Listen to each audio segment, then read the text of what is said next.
Everything just fell on me. Hi everybody, my name is Kelsey and we're about to get very, very nerdy with the books I read in September.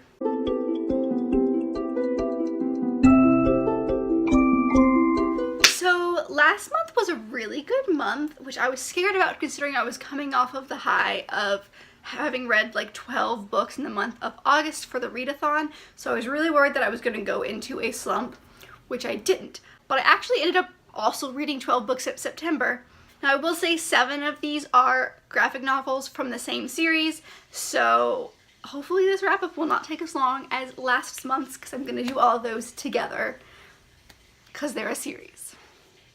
Logic. Let's just get right into the ones that I read. So I'm just going to go ahead and get into the series first. So I read Solley Saga volumes 2 through 8, and I think I gave 2 through 6 4 stars, and I gave 7 and 8 5 stars. So I definitely enjoyed this. It has gone up since I read volume 1 back in August, and I'm not going to talk a whole lot about it just because it is a series and I don't want to spoil it for anyone who hasn't read it, but it's very good.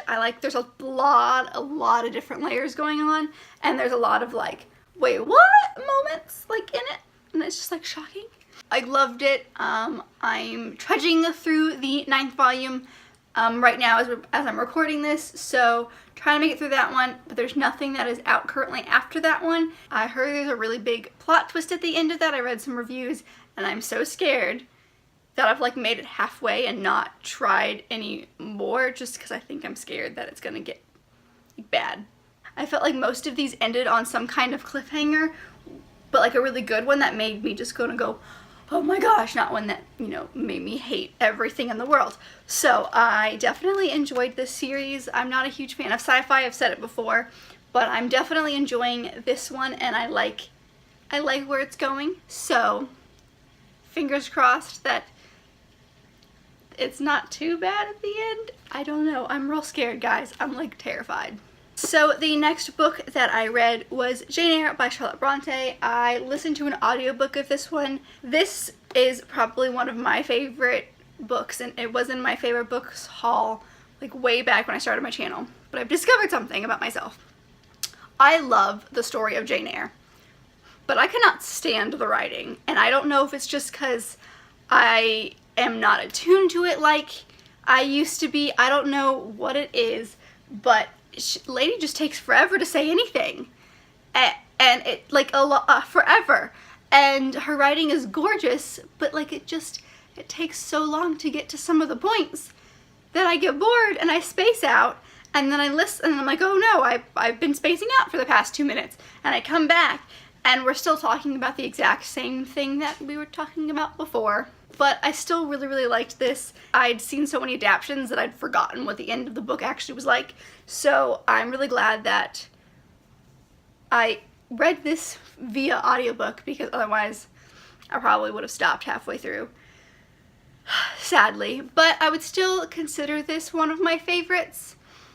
Again, I would just consider the story over the actual book, but I'm glad that I did this. I'm glad that I read this. The next book I read was The Red Queen by Philippa Gregory. So this one follows Margaret Beaufort, who, in the grand scheme of things, basically is the grandmother to Henry Tudor, the one that had all of the wives. It's the same kind of story of York versus the York family versus the Lancaster family. Who has the throne? Now it's this person, now it's this person. And it's just like another piece in the machine. So you're watching the same story from yet another point of view. However, I will say she drove me insane, and it's not the writing, it was this character. I could not stand her, which is good because that means Philippa Gregory is a good writer and has done something right. So I gave this book 4 stars just because, while she did drive me crazy, it's Tudor England, it's the same story that I've kind of been reading. This was, I believe, sort of like the last one in her cousin's war, because the next one actually follows the woman that soon becomes Henry Tudor's first wife. So I'm really excited to kind of close a chapter on this part of that history and go more towards the Tudor England history. But I've definitely had a good time reading this section. I'm trying to think of how many there are. There's about 5 in this kind of like Cousins War first part. And I think that's a good amount because after a while the same battles, and not the exact same, but generally around the same are very, very tiring, and I kind of am just ready to get to the Tudor England part. So I'm excited that I can move on to that now. Did I say I gave this 4 stars?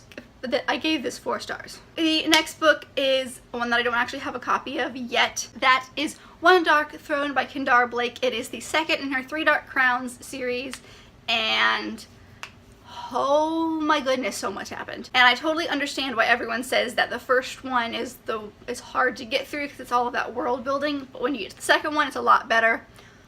Y'all, I understand. So I obviously gave it 5 stars. There were so, like, the ending, I saw part of it coming, but I didn't see all of it coming, and it was very good. And I need to read the next one right now, because I don't really know where it's gonna go from here. Like, I don't know what's gonna happen. But something's gonna happen because we're only halfway through the series.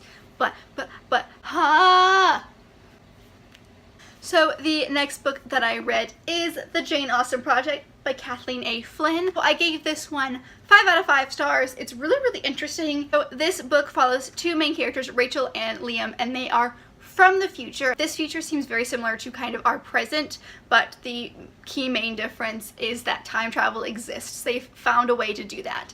And so Rachel and Liam are part of this team that goes back in time to try to find out new information.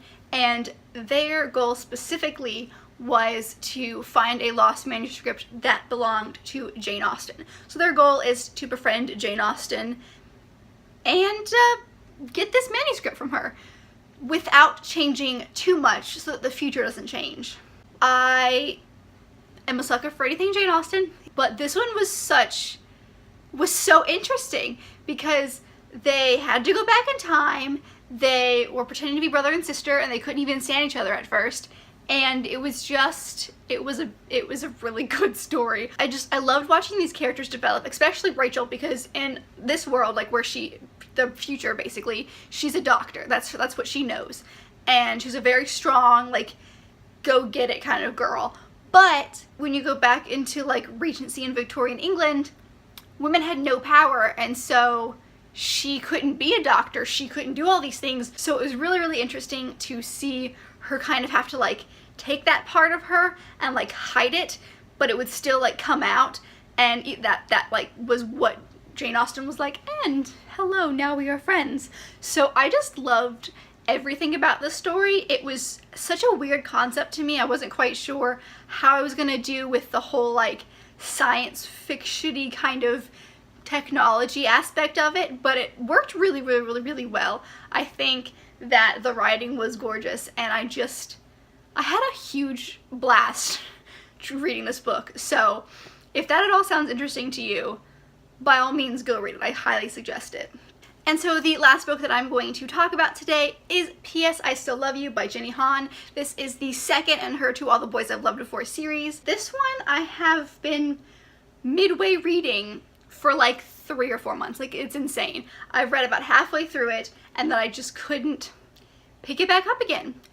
And so I think I gave this, what did I give this? Yeah, I gave this one 4 out of 5 stars. As of right now, having read those 2, I think that the first one is still my favorite. I like a lot that happens. There are definitely some scenes in here that I'm like, yes. But I will say there is kind of like a kind of mini love triangle, and I'm not a huge fan of love triangles. They kind of drive me crazy. Didn't enjoy myself reading this as much. Now, I did very much enjoy this book, and I can't wait to read the third one, but parts of her annoyed me, and I don't think that has anything to do with the writing. I don't think that has anything to do with the story. I think it's just like her as a character and being super naive, which is totally like her thing. Like, that's one of her characteristics, which I get.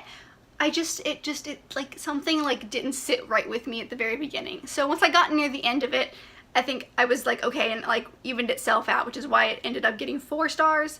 But I think that's why it took me so long to like actually finish it. So that is it. Those are the 12 stories or books that I read in the month of September.